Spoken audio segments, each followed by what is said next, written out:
From okay, Quarry Boy at Benson Clement says in Rivers State there's a 5-a-side football competition called Enricalio Cup for media houses, and it kicks off on the 6th of December. Enricalio used to be a sports journalist. He passed on a few years ago, and this tournament is in his honor. Or that's a good one for Rivers State, and of course for 5-a-side football there as well. People are asking questions. When will the game be played? We brought you those details earlier on. The game will be played 12 midnight. That's Friday morning here in Nigeria. But you could stay up to watch the game and let the boys go out there and make us proud.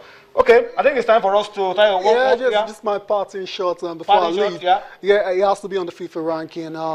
A lot of Nigerians, some Nigerians that I've spoken to already, they're not very impressed with the slide of the Super Eagles, and I understand why. But then I haven't seen the contract of Sonny Olise. I don't know what the mandate is, but I suspect he has to qualify for the World Cup in Russia 2018 and also for the 2017 African Cup of Nations. So at the end of the day, if he's able to actually achieve these two, the Eagles will rise again? Exactly, they'll rise again, and no one is going to care about whether Nigeria is out of the top 10 in Africa. Yeah, in line with what you just said, this tweet from Chukwudi Obiche at Obiche says the latest FIFA ranking is a reflection of the state of football in Nigeria. It says Eagles will rise again. I think I want to agree with you. The Eagles will bounce back, and bouncing back is going to be as early as a week from now when we go to play Swaziland on the 13th of November. We'll go there, get 3 points, or get the win, because we're not talking about points now. It's a knockout. Yeah. Get the win, then come back to Port Harcourt about 3-4 days after.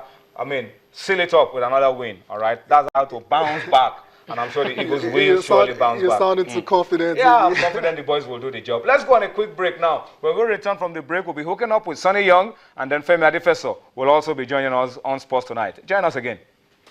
All right, that's Andy Murray. Of course, talking about the impressive showing of late, and of course, his reactions around a lot of issues going on and on and on. Femi Adefeso has joined me now for the final part of Sports Tonight this Thursday. Femi, good to have you on Sports Tonight. Before I come to you, we have to quickly hook up with Sonny Young. I hope Sonny will be joining us via Skype from Washington. And to also add to it, yeah, Sonny, I'm happy to be seeing you once again after a long, long while. Sonny, the Under-17 World Cup currently going on.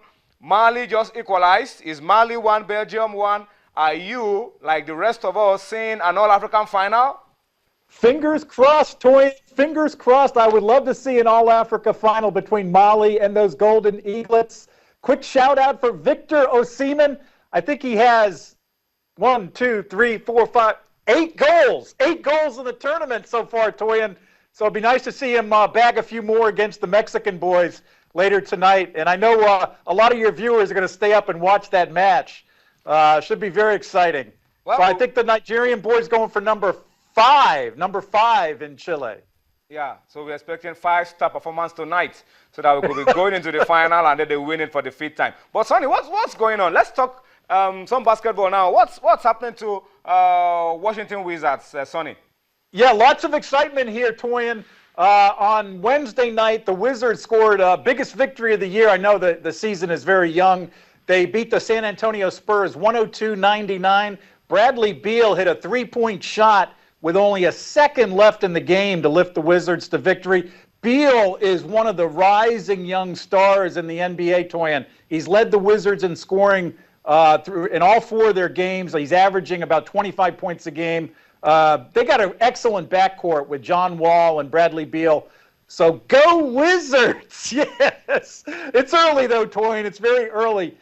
Quick shout-out for Tim Duncan. He played against the Wizards, 39 years old. Still effective. He doesn't play all 48 minutes now, but he can still do a lot of good things for San Antonio. They picked up LaMarcus Aldridge in the offseason, and I think we're going to see the Spurs definitely in the playoffs come the end of the season.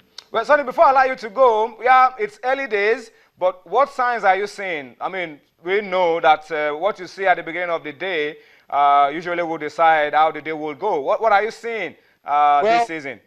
It's hard to rule out LeBron and the Cavaliers now that they have they've got Kevin Love back and Kyrie Irving. They could definitely lift the trophy at the end of the season. They lost last year to the Golden State Warriors. Warriors are off to just a terrific start, Toyin. Stephen Curry recently had 53 points in one game. Just a great player. So the Warriors, they're not going to give up that trophy without a fight. So yeah, the Warriors right now look really good. Cavs are playing well. Should be a great, exciting NBA season. Well, Sonny, thank you so much for speaking to us tonight. Enjoy the rest of the day. And for us, we'll see you next week, Sonny. Yeah, thank you, Toyin. And I loved how you said the Sunshine Stars roasted those antelopes. 5-1. Yeah. That's Sonny Young, our good friend from Washington. We'll still try to get those jerseys across to him, Sunshine Stars jerseys across to Sonny Young in Washington. But before we wrap it up tonight, Femi Adefeso, you've joined me now. There's a lot going on around the African Club Championship for men and for women. In a minute, you have to wrap up for us. Okay, well, I'll start off from the big one, which has to be First Bank Basketball Club. They're the runners-up of the league, but they started in fantastic style. They won their game 105-31 against the Energy of Benin Republic. And they have one of the shining stars of the Afro-Basket, the most valuable player from Mali, from Senegal, beg your pardon, Aya Traore, there, who led them in scoring. Also, it was good for also our champions, Dolphins, who also won their game against Aspak of Benin as well, 94-52. So that's how it's planned out. So tomorrow it will be First Bank taking on Aspak, while Dolphins will take on Energy. There are just 4 teams, in the female cadre. Those 2 teams will qualify to the group stage and the main draws, which will take place in Angola later on in December. Also for the men, it will start tomorrow. It's going to be LPIC Oilers of Liberia taking on the Brave Customs of Ghana. We have our own champions, Mark Mentors, are taking on Aspak, of Benin, while of course the mighty Barrow of Liberia, a familiar name with football for those who follow African football. It's a sports club. They'll be taking on Kano Pillars in the last game of the day tomorrow, right there in Benin Republic. So games will continue, up until Saturday. There will be a break on Monday. Hopefully, I should jump into Cotonou to see how our guys are doing. Back next week to give us all the review. By God's grace, everything. All right, so we'll see you next week with all the review around the African Club Championship. Both for the men and the women, of course, on Sports Tonight. Femi, thank you so much. I'm happy you were able to make it in spite of the very difficult traffic. But we have to wrap it up on this note and tell you that there's still one more edition of Sports Tonight for this week, and that will be tomorrow. We'll make it a lot better and a lot bigger than what you've seen tonight. Thank you for watching. Bye-bye now.